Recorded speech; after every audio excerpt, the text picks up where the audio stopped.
gentlemen, good morning, good morning. Welcome back to Houston's Inspiration Station, Praise 92.1. And we're here on a Still Saved show. I'm yours truly, Just Dave, just a regular dude from the SWAT.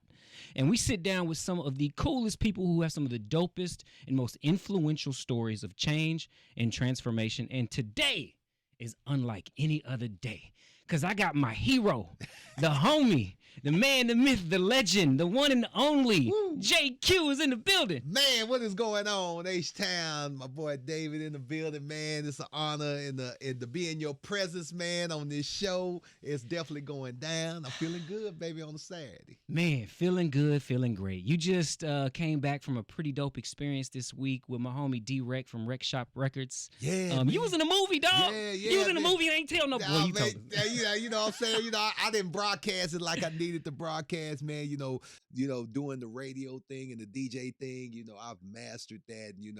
It's I've been working, behind the scenes, under the radar. It's been always a passion for acting and movies, learning about the directing, the executive producing. So I've been dipping my hand up there under the radar. And so now, I just did the 33rd, The Next Generation, which is the part 3 into the 33rd series, man. And, had part in the movie, and doing what I do, make people laugh, make people feel good. And, I didn't die in this movie, so, which is always a good thing. That's a big thing. It came close. Some people were saying, "Oh man, they see me run off with a little injury, but I'm still alive if they do a sequel." Yeah, there we go. That's funny, bro. That's funny, man. What was it like being a part of something that is so Houston, that is so H-Town, right? Because I remember the first one came out over 22 years ago, Yeah. and that was classic. It kind of put Houston on the map. And No to doubt. see D-Rec and the rest of the crew putting on and to continuing his legacy, bro, what was it like to be a part of that? Man, it was amazing, man. And then the crazy thing is, like, came back full circle. Like you said, 22 years ago was the first one. And I think like after 3 or 4 years, they did part 2.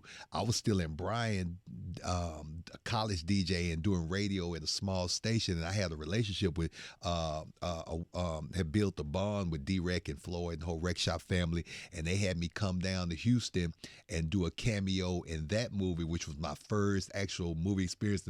In the scene I was in was with Ali Sadiq, and that was my first time meeting him, and the late Ronaldo Ray, great comedian, man. So that experience to be a part of that and the writing, and now coming full circle to the third installment, man, and seeing so many people from H-Town and so many legendary actors like Clifton Powell, that was in it, man. Watching him and picking up some things from him and learning, hey man, this guy is an icon, man. He's done so many great things, and I don't think he gets the proper homage, you know what I'm saying, for what he's done, man. But it was amazing, man. Definitely putting on for the city.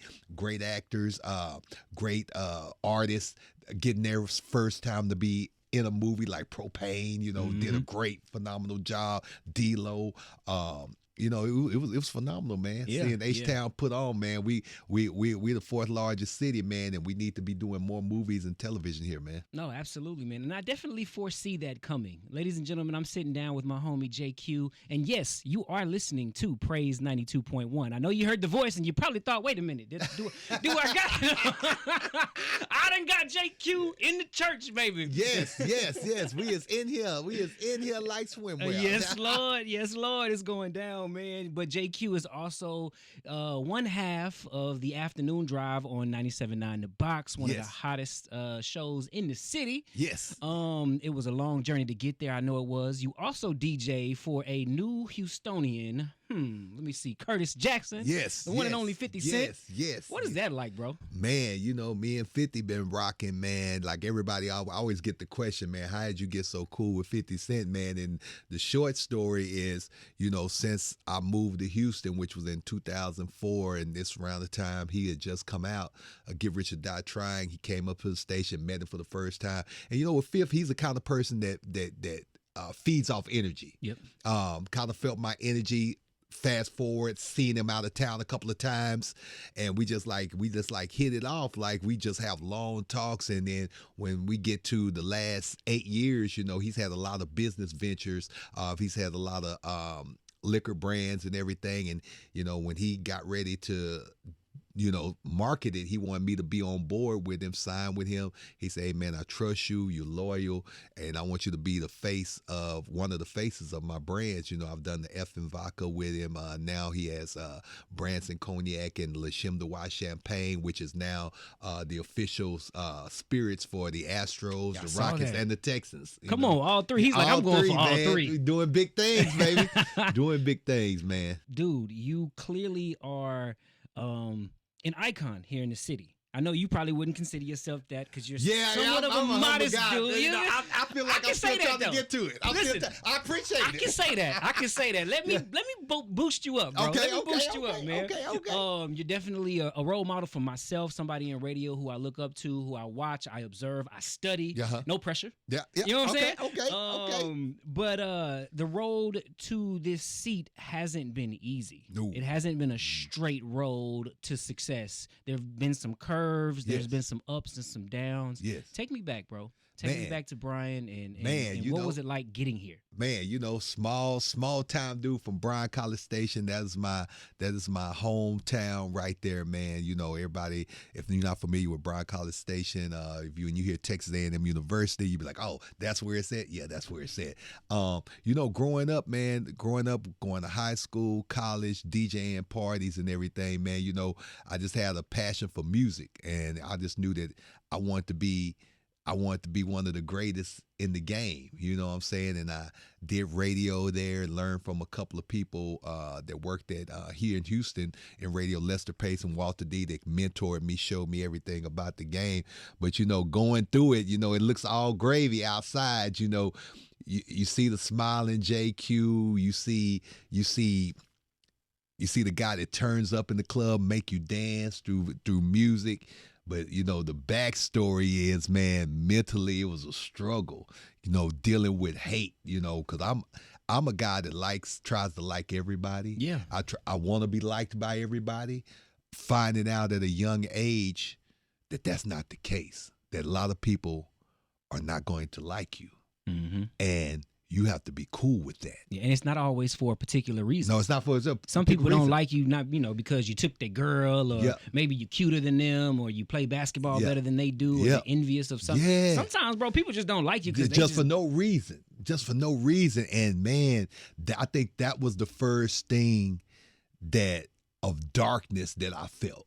Because you're saying that happened early, like teens? Yeah, like late teens. And it really started happening for me. I'd probably say 18. And this is when I really started to DJ. Yeah. You know what I'm saying? So it's like you getting out there and you do stuff and you're around people smiling and you have somebody that looks at you like, man, I just don't like you. And I'm like, why? He said, I don't know. I just don't like you. And that blew my mind. Yeah. He could not give me a reason. So, it's like, man, that put me in a depression. Yeah. I was like, man, like, what am I doing? And then sometimes people don't like you because they heard something. Sometimes people lie. Hey, this person said this. Mm-hmm. Mm-hmm. And a lot of times people won't go to you and ask you, hey, man, and not in a confrontational way. Just, hey, I heard that you said this. Let's clear the air. Yeah. No, I did not say that. No, I didn't. You have a lot of that into this day. And that's why a lot of relationships are getting broken and everything. A lot of people's mental spirit is broken because of hearsay.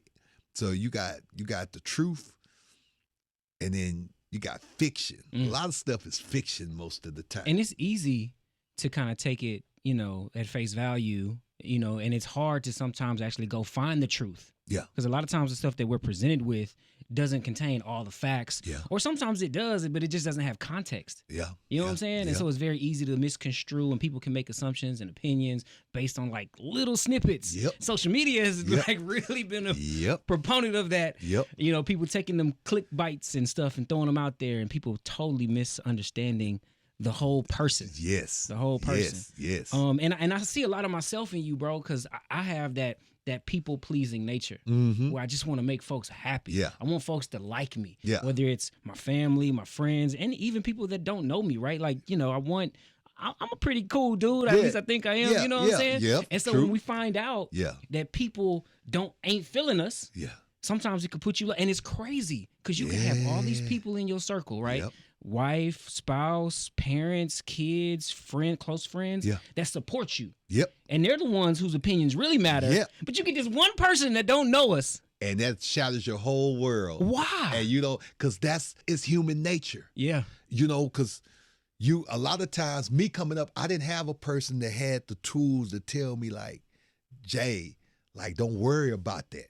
Like, if you got 5 strong people in your circle that love you and care for you, come on, the next 300-400 that don't like you don't matter. I didn't have that then. Yeah, I didn't have that till later on in life. So you dealing with that, and then you got a kid that's also at that particular time you got people that don't like you, got people that's hating on you, people trying to block you. Sometimes people also, like you say, are jealous and envious of you because of your success. Yeah. I'm living life. Like, I'm DJing, I'm throwing my own concerts. This is how I met all the Houston artists at the time, and I'm in a small town. And I guess for then, some people didn't like it. And, it's like people try to roadblock you, and you like try to get a rise out of you, and they never could get a rise out of me. But little do they know, mentally, they would never know it, but mentally, it was taking me down the dark path. Then you come back around at the same time, my parents are getting divorced. So then it's just like all of these storms keep coming at you. Hate, jealousy, parents getting divorced. You in a relationship, you fall in love for the first time, you get your heart broken. Oh, that's the one right there, Jay. The wrong time for something to happen. Any man or woman knows that first love, heartbreak, betrayal could take you down to Chinatown. I'm just saying. Look, man. Woo! Let me tell you, gave me goosebumps. It's like you was like and for me, it's like it wouldn't stop. Yeah. I got over that first love. Hey, I'm gonna go try love again. Let me pull the dice out. Snake eyes again. Like got married at a young age for the first time and went through a betrayal, and that ended up getting divorced, going through that darkness. And it's like, so then you're like, man, this can either break me down and turn me into a bitter person. Yep. This can turn me into a person that I don't want to be, or I can flip it. Yeah. I knew I didn't want to be a bad person, because a lot of people think about it. People get hurt by love, man or woman. Yep. When it happens consistently, you're like, oh my God, hey, I'm gonna be hard. Yeah. I'm just gonna protect I'm gonna myself. Rick James them. I'm gonna love them and leave them. I'm gonna instill that hurt, not intentionally, but you're instilling her into another person, because who knows, God may be about to send you the person that you're supposed to be with. And because 2 or 3 didn't work out, then you come into this next situation with that bad mentality, with that bad seed, and then you mess up that person who was the perfect person for you. And guess what they're going to do? They're going to go not trust, and the cycle continues and continues. Ooh, can we talk about it? Man. We definitely are going to get into how you broke the cycle, right? For those of you just tuning in, welcome to the Still Saved Show. I got my man JQ, and yes, you are listening to Praise 92.1. I know you recognize the voice. Praise 92.1. I am in here, and we're dealing with all of that, man. And like I said, all the hate, all of that stuff parents going on. I think I was on my second or third relationship. Well, my third relationship was my marriage. That traumatized me. And so then you start thinking, like, my mom had moved away for a little bit. Yeah. I was still living in her house. She still had a house. She was teaching. She had a teaching gig. She was teaching out of town at the particular time for a short amount of time. I'm at home by myself. And now I'm at the darkest, lowest place in my life. I didn't want to be here anymore. Right. I said, how can I try to do good? This doesn't feel good. And, one night, and my roommate at the particular time, and I used to have people all through my apartment at the time. And when I got to the lowest moment, I said, I don't want to be here anymore. I don't want to live anymore. I used to have a gun that my dad had gave me, and it always stayed loaded. And one night, I just lost it, man. And I took the gun, I put it to my head, and I hauled back and I clicked it, and all it said was click, and it scared me. Pop.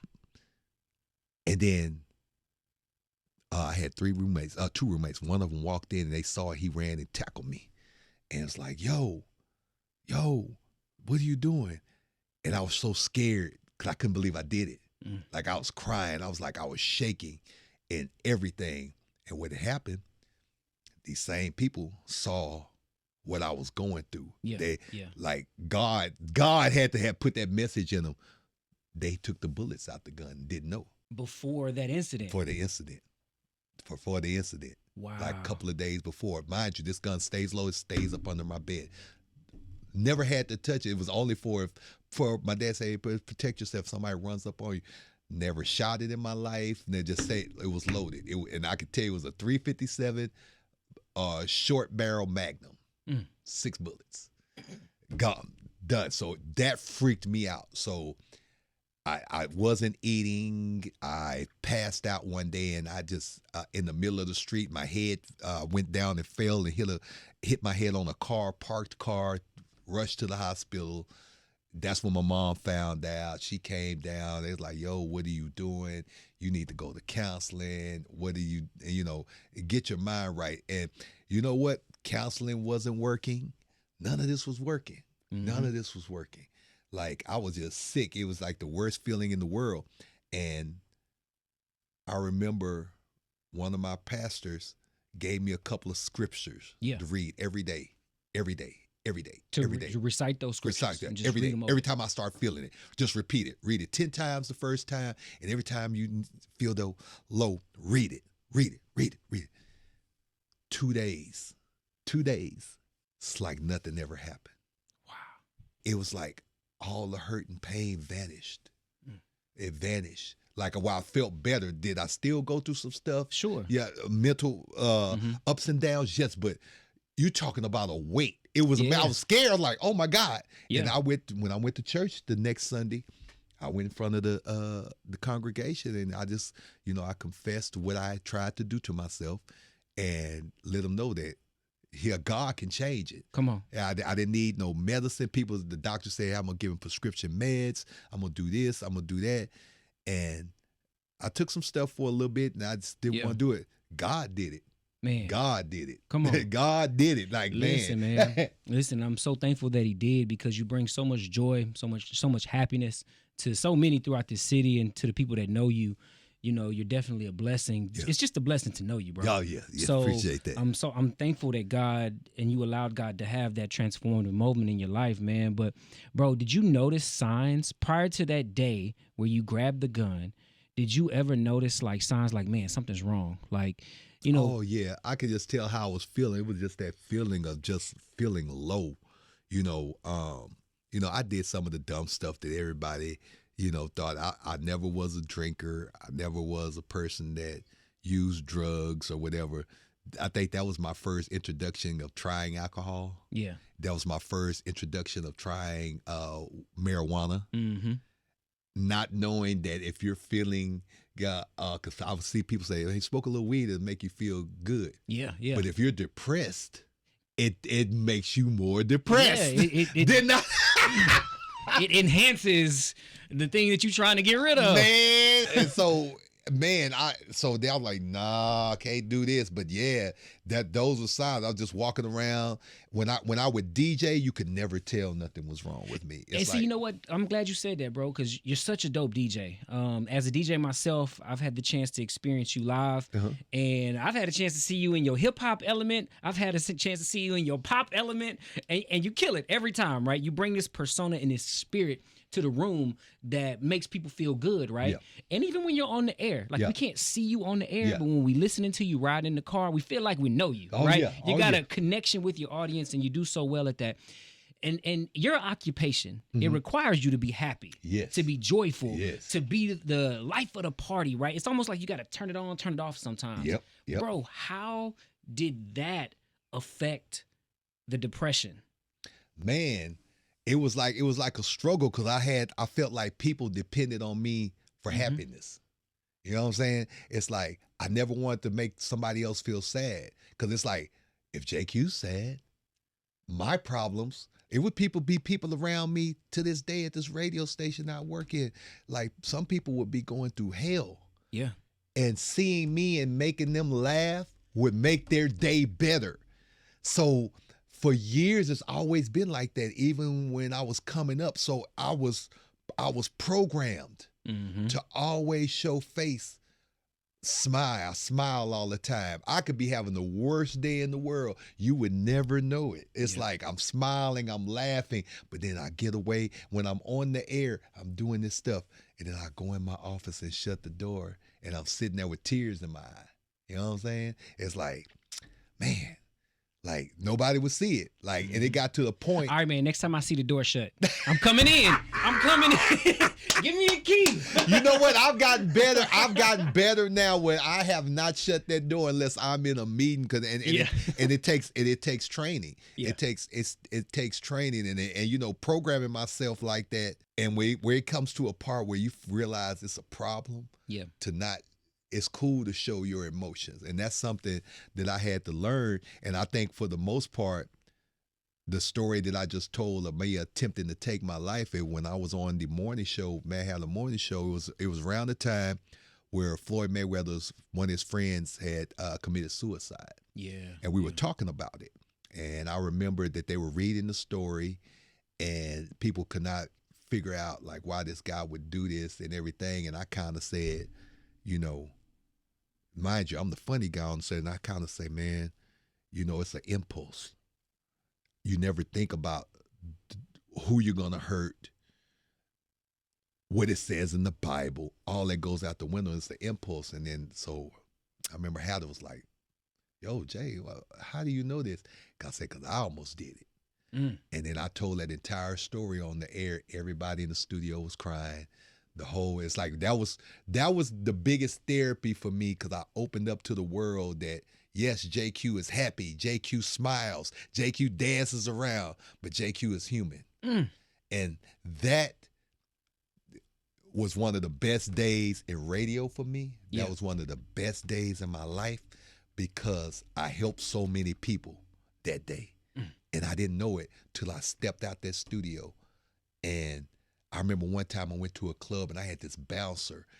He looked like Debo.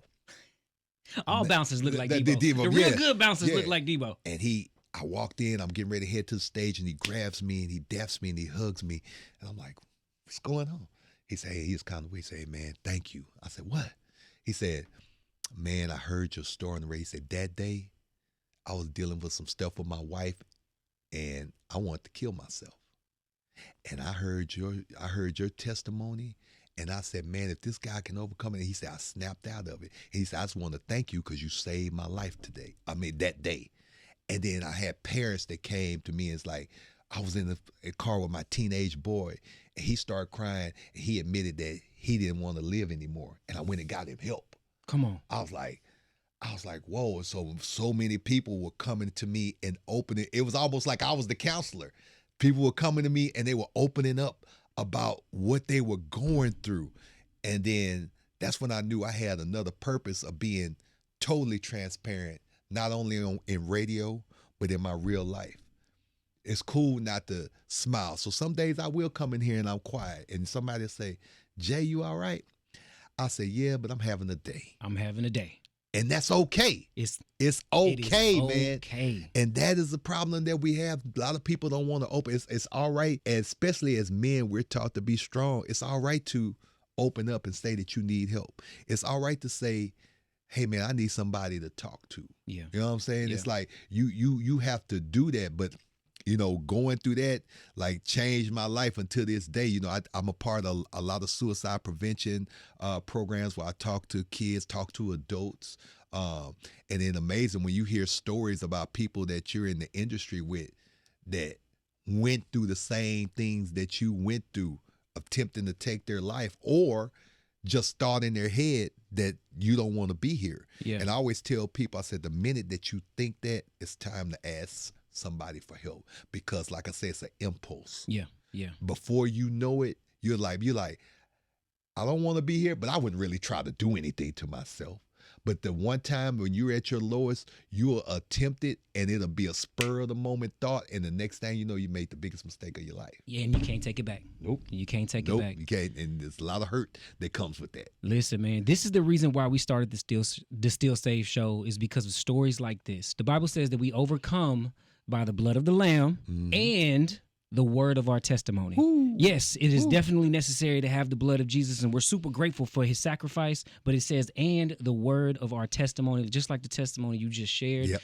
Clearly, we've seen so many people overcome because of your transparency and opening up. Well, ladies and gentlemen, we're going to take a quick break. When we come back, we're going to break this thing down. We're going to break down the breakthrough, and we're going to learn just a little bit more about how my homie, the hero, JQ, dug himself out of this hole and is still the coolest dude on the planet. Let's get it. Ladies and gentlemen, welcome back to the Still Save show, where we sit down with some of the dopest individuals who have some of the most influential and inspiring stories of change and transformation. And today I got my homie, the man, the myth, the legend, the one and only DJ JQ. Hey, we is in here. We is in here. We are blessed and highly favored today. I stole him from next door. Yes. He had to walk a long 52 steps. Yeah, 52 steps, man. I'm tired. My legs are sore. Oh, man, I appreciate you coming to hang out with me in the praise station, man. We got JQ in the church house. Oh, man, we is up in here, man. We are helping people and giving information, man. And that's right. For those of you just joining us, man, JQ just shared a very, very powerful story about how depression took him down a dark road that almost led to him taking his life. Yep. And clearly he is still here. Still here. And we are grateful, and we are the beneficiaries of his life because he brings joy to so many of us on a daily basis. But bro, man, like, I've been there. Yeah. I've been there. Yeah. Like, I had those thoughts. I actually had an attempt on my life. And I still remember it like it was yesterday. The crazy part is the day of, because when I tried to take my life, it was like 1:00 in the morning. Ooh. Right? And I had several weddings to DJ the very next day, or the same day, because it's 1:00 in the morning. Oh, yeah. So it's the same day. It's already the next day. Ooh, man. I'm calling friends. I'm trying to get people to like fill in for me, because I'm like, yo, I got to go, like, now that it's all over and things are done, like, my wife at the time was like, hey, you need to go get some help. Yeah. Nobody would take the gig, bro. Nobody. Wow. So I end up going and DJing the very same day. Yeah. Turned out to be one of the dopest weddings that I've ever DJ'd in my life. Wow. Like, they was on the floor all night long. Yeah. I got a 5-star review from the couple because they had no idea, Yeah. You turn it on, you turn it off. Yeah. It's the nature of this business. Yeah. Man, when you did what you did and you realized that something was wrong, what'd you do next? When I realized something was wrong, it was like, I got to figure out how to get this feeling out of me. Yeah. Like that was the first thing. Now I know I need to open my mouth and talk to my friends and the people around me that love me. Then it was like, what do I do? And, once I got deep into God and reading the Bible, reading scriptures, and that took the big weight off on me, it was a learning process. It was like, I always believed in God, always was in the church as a kid growing up. But when you're at your lowest, you'll see what God can do if you come to him honest, open. Come on. You know what I'm saying? Not just saying, how people like, my light bill, I ain't got my money for my light bill. God, can you send me a blessing? God wants to know that you coming to him and you pouring your heart out and you being real. Like, God, I need help. Whatever I got to do, let me know, show me the way, and just be open and honest with him. And he'll be there for you. And that was like the biggest light for me. And I tell people, like, God always works. God is always the foundation of it all. You know what I'm saying? If you believe in God and it's a process, man, sometimes you got to find people that get through to you. Yeah. You know what I'm saying? It's like, get through to you. I'm not going to even lie. Going to church all the time. Every now and again, coming up where I came from, you have some church days where they on point. You got some days, you just sitting there. Mm-hmm. You fall asleep. It's a lot like life. Oh, yeah. I've been here too long. and you're going. I had this thing where you go into church just to say you went to church. Like you checking off something on a to-do list or something. I'm supposed to go to church, so I went to church today. Mm-hmm. And you tip God. Yeah. Like you don't tithe or provide an offering. You tip him, right? Yep. You're like, all right, here you go, God. This is for you. Thank you. Man. Like, nah, that ain't how we approach him, though. And the crazy thing, and I got shout out to Michael 5000 Watts for this. This is when I first met Michael 5000 Watts. And I remember this is when he had Mike Jones and all of them out. He came and did a show for me and Brian. And I had already moved to Houston already, but I was driving back and forth doing shows. I asked him, were they spending the night? And he told me, he said, nah, we all rushing back. Even him and Mike Jones, both, we rushing back. We got to go back. We got to be at church in the morning. Like, y'all ain't staying in the city. I mean, y'all just did a show. It's 2 o'clock in the morning. Like, I got rooms now, man. We going to go back. We got to go to church. Like, where y'all go to church at? Man, we go to this place called Lakewood. And I'm like, Lakewood? And I remember seeing some things about Lakewood. The white preacher? You know, because as an African-American kid, you know, we grow up in the church, yeah, the Lord, and da-da-da-da-da, and yes, that's like, the white preacher? Really? That's like, you see stuff on TV, and I was like, okay, but it piqued me interest. That these two guys about to rush back. And they go to this church, and this one Lakewood was on the north side at the old building. They took over the this before Compact Center and whatever it was before that Summit. It was over in the other building. So, and I was staying on the north side at the top. Went to church and saw Joel Osteen, and I was like, that whole sermon, like he was talking to me. Like I felt like I was getting something out of it. I said, maybe this was one time. Went back the next week. Man, it's hitting me. Lucky too. Go back again. Same thing. Like I'm not tired. I'm into it, and he's hitting my soul, and he's making me feel better about things I'm going with. And from that point, I started going to his church all the time and saying, you know, up until this point, you know, and I can't catch him. I try to watch it online, but you know, whatever people try to criticize him on, man, that guy, he did it for me. He did it for me. Did it for me like that was one of the tools. And you know, I would watch online another guy that does it for me. I'm not able to see him because he's in Dallas, TD Jakes. Oh yeah, for sure. Yeah, you know, TD Jakes, you know what I'm saying? Also John Gray, you know, after, you know, they moved over here to the new Lakewood Church, you know, meeting John Gray and some of the things. So I'm all about someone that can touch me and motivate me. I just think it's kind of like a doctor. Yeah. You have to find the doctor that works good for you, that you feel comfortable with. That you're going to get the most out. Whether if it's a trainer or a coach, you got to get the right person. And that's what it is. So, you know, it's all about believing in God, pouring your heart out to God, also seeking help, you know, counseling, finding the right counselor. Now you got to go into counseling.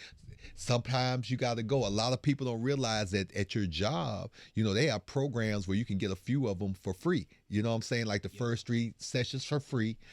And then you got to find out, if you're not getting nothing out of it, it's no shame in saying, hey, this is not working for me. I need to try somebody else.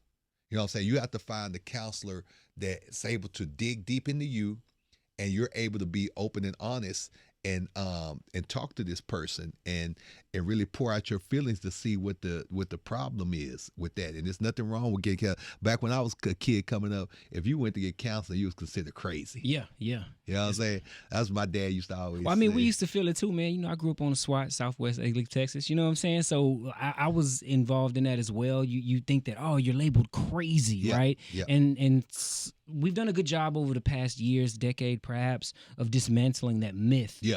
And really opening up about mental health issues, just as important as physical health, right? Yep. And to take care of your mental health. Because I done been there, like, I done been like 3 or 4 different counselors, right? Oh, yeah. Until you find one that you could really gel with. Like, I done been to some that they just sit there and listen to me talk about my problems.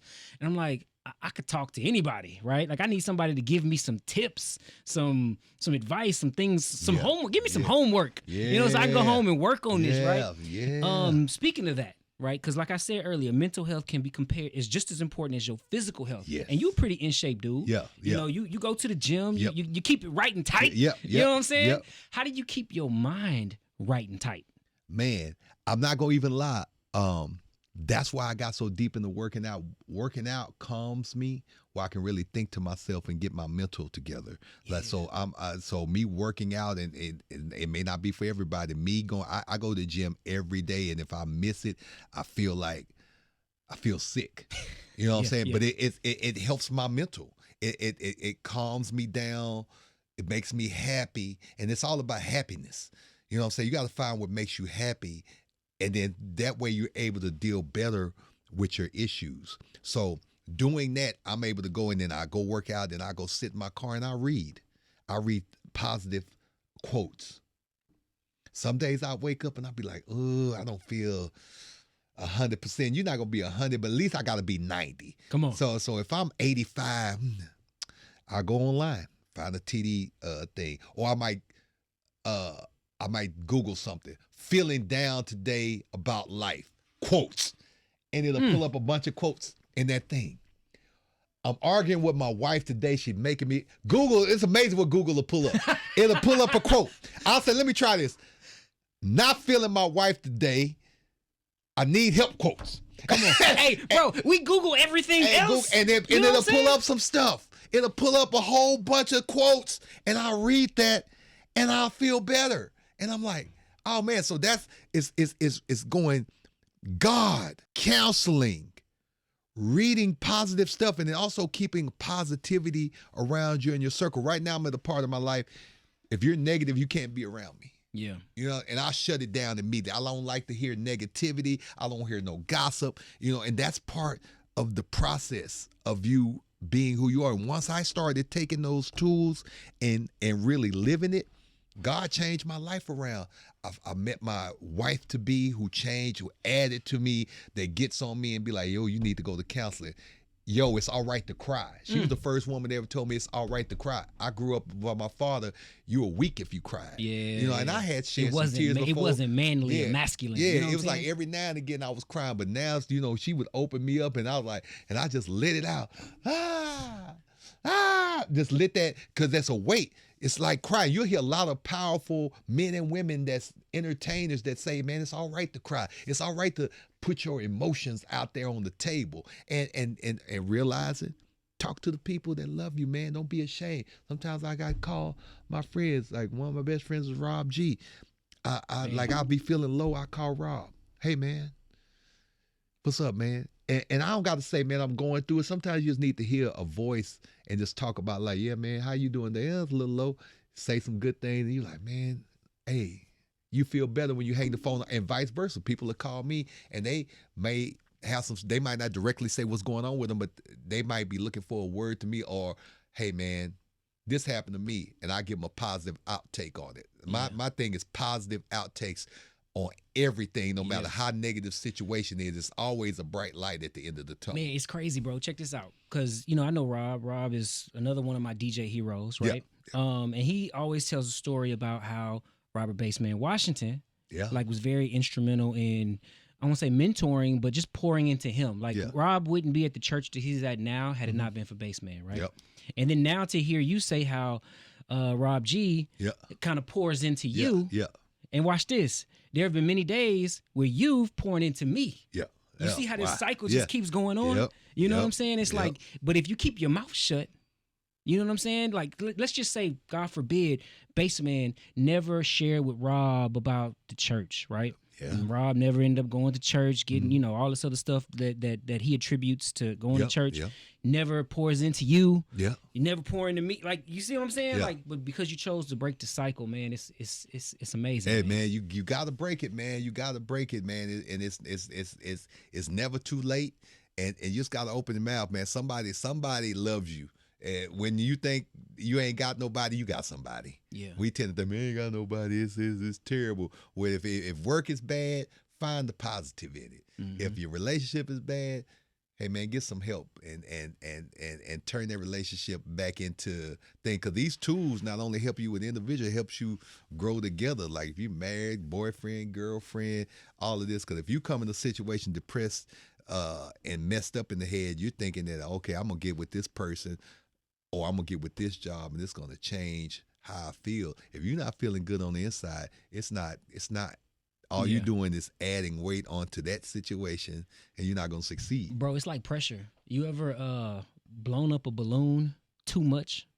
Right? Like Oh, if you're yeah. blowing up a balloon, right? You blowing it up. I got kids, so we always got birthday parties, Yeah. something going on. It's a lot of Yep. balloons that get blown up around my house. Yep. So if you blow it up too much, right? The pressure just keeps building, keeps building, and eventually the capacity of that balloon, once it's reached and can no longer house any more air, what you think gonna happen? It's gonna pop. It's gonna pop. It's gonna explode. It's gonna blow up. You don't want that. And we definitely don't want that. The only way to avoid that from happening is to let out some of that air. Let that air out. Talk. And so, Communicate. Man, talk, communicate. The one word that everybody hears and don't know how big it is, communicate, is so important. We hear that it sounds like a cliche. It sounds like a gimmick. That is so real. Communicate. It's deeper than what you think. It's just not talking on the phone. It's being open and honest, putting your pride to the side, putting your ego to the side, and letting it out. Man. It got to be to the point to where it's so big. If I got a problem with David, it's like I can come to you and say, hey man, I don't like this about you, what you do on this. And can you take that information and not get in your feelings and be like, well, man, I'm sorry, feeling, well, what am I doing? Well, let's try to see how we can make this better. A lot of people don't have the ego to listen to that. If you're in a relationship, to tell your wife or your husband, I don't like this about you. You're doing this because you're holding it in. And it don't have to be nothing bad and be like, I'm sorry, I feel like let me see, it is what it is or whatever, but get it off your chest and you can work to get that stuff right. You know what I'm saying? Don't worry, I'm gonna make sure I always get your talent fees right. I promise. Your endorsement fees will always be right with me. Man. It's like, you just gotta put it And out if there. there's ever a question, Jake, just come holler at me, dog. Like, and that's the kind of person I am. I rarely have problems with people, but if I feel just a little bit, I'm gonna say, hey man, why you do this? Why did you say that? You know what I'm saying? I could take something you said out of context. You didn't mean for it to sound that way. Yeah. But the way that I interpret it made me feel some type of way. Hey, man, I know the kind of person that you are, and you probably didn't mean, but it made me feel this way. Oh, man, people have done me like that. Oh, man, you know what I say? In my new part of life, back in the day, I would be defensive. Man, what you tripping? Now, man, I apologize for making you, was not my intention to make you feel that way. You know what I'm saying? I'm sorry, and I'll be more conscientious, because sometimes I'll be freelance talking and I can say something, be like, oh, and I could be playing a lot of times. Sometimes I'm a jokester, but sometimes that jokes that the person, if you having a bad day, my joke, if I go too far, it can make you add to what you're feeling. Yeah. You know what I'm saying? Yeah. And I had that all the time. It happened in my household with my wife. Like, I'll say hi, and I see the expression change. Uh-huh. Back in the day, we used to argue till we found the tools about being open and honest. I see it. Jay, you playing too much. You're playing too much right now. I see it right in her face. I'm like, and I immediately start, hey, babe, you all right? Yeah, I'm fine. No. Did I say something? Yeah. Oh, babe, I'm sorry. I didn't mean it like that. I was playing. Mm-hmm. And we good. That's all you need. It just took a few seconds. You gonna go to bed mad and you gonna mess up your relationship. But you know what though? It took a good observant husband, you know what I'm saying, to notice the countenance of your wife changed, and then to suck it up and be a man about it and say, hey, you know what? I caused this. How can I fix it? Yep. Man, during the break, bro, you were sharing something with me that really blessed me, and I think that a lot of people could benefit from it.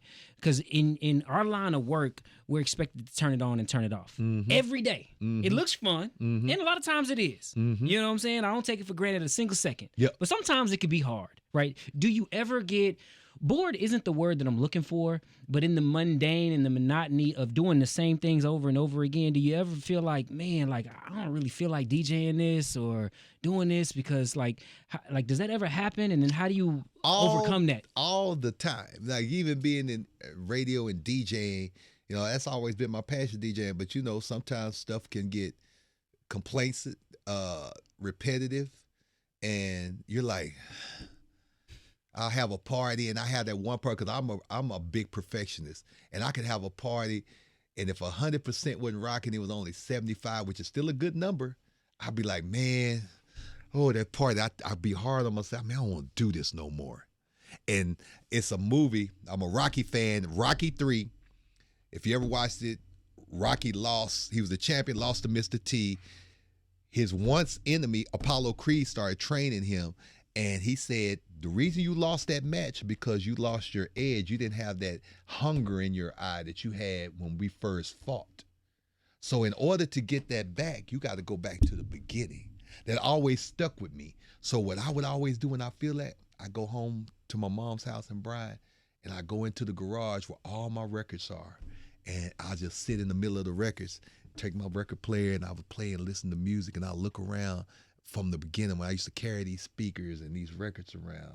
Or I jump on a plane and I go see one of my DJs that I look up to, find somewhere they're spinning, and go here, see something different, and get that hump. Like, oh, it was so massive that I was like, I love it. And, you know, I tell one guy I went to, it was in LA one time, and this was before the pandemic. I was feeling bad, whatever. And I went to a party, and D-Nice was DJing. Come on, D-Nice. And it gave me so much joy and inspiration. I was hyped when I went back. Yeah, man. And you got to do that. You got to It's tough sometimes, like observing and watching other DJs. You know what I'm saying? Yeah, and, it's like, you know, sometimes just the way we make people feel entertaining on the radio and DJing, people do that for us. Mm-hmm. And sometimes you just got to go because you're listening to yourself all the time. Sometimes you got to break away from that, go hear somebody else that you like and bond and blend. Bro, it's like because you're pouring out so often, right? Like it's like a cup. Yep. And if you run out, if you're not refilling that cup, you ain't got nothing to pour out. Yep. Especially as a DJ, if you're not filling it up by studying music and observing other DJs and like you don't have nothing to give. Yep. And I remember this one scripture, bro. Like what you just said reminded me of this scripture in Revelations when God had told the church of Ephesus. He said, "Man, you guys are doing a lot of great stuff, right? Mm-hmm. You know, you're serving, you're giving back to the poor,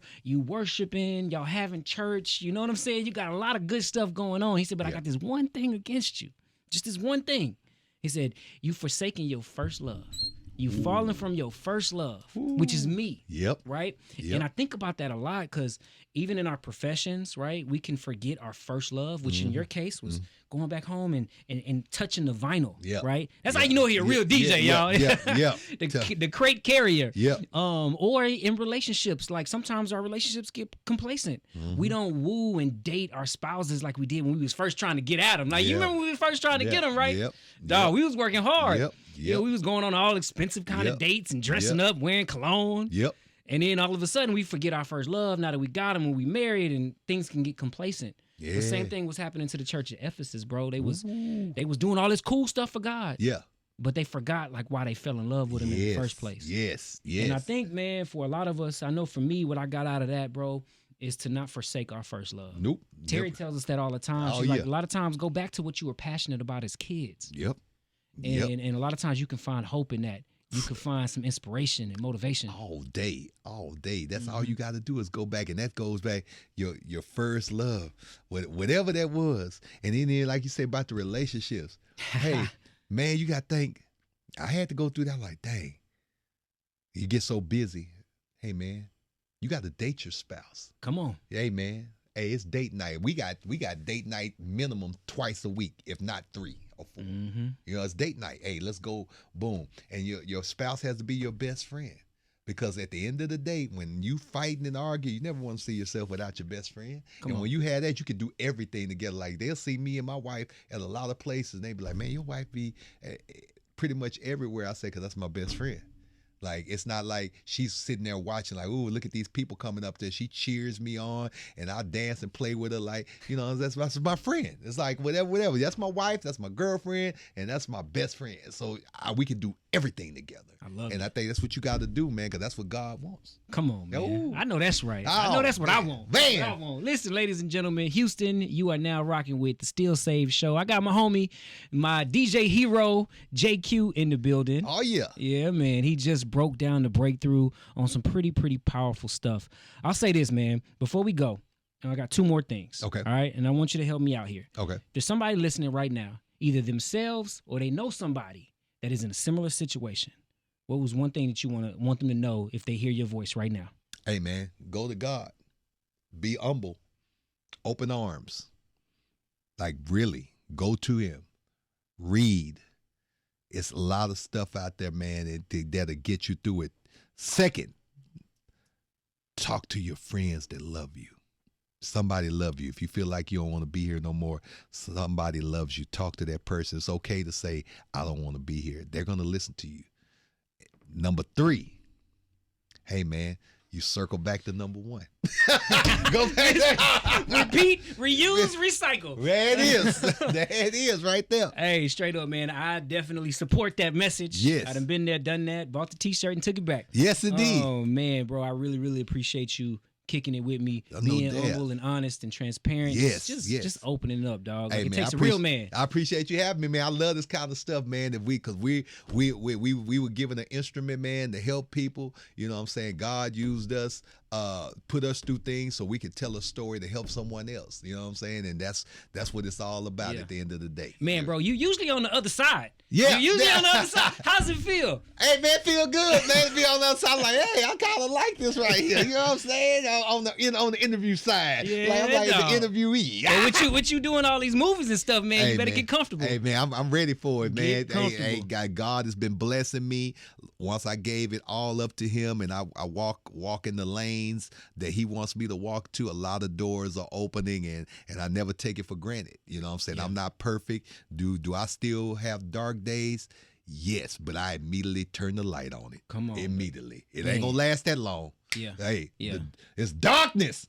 Flick the light on. It's always just a switch. Yeah. That quick. Mhm. Flick. And even if you can't find a switch, just know that if you hold on, joy will come in the morning. Woo. All right? If you just hold on. If you don't know what else to do, Boy. I can tell you this much. Just hold on. Hold Darkness may last for a night. Weeping may endure for a night. But I promise you, joy comes in the morning. Just as surely as the sun rises, that joy is right around the corner. That part. Come on. Ladies and gentlemen, it has been an honor and a pleasure to rock with you each and every Saturday. I'm Just Dave with my homie DJ JQ. Yes. Here on the Still Saved Show on Houston's Inspiration Station, Praise 92.1. Blessings.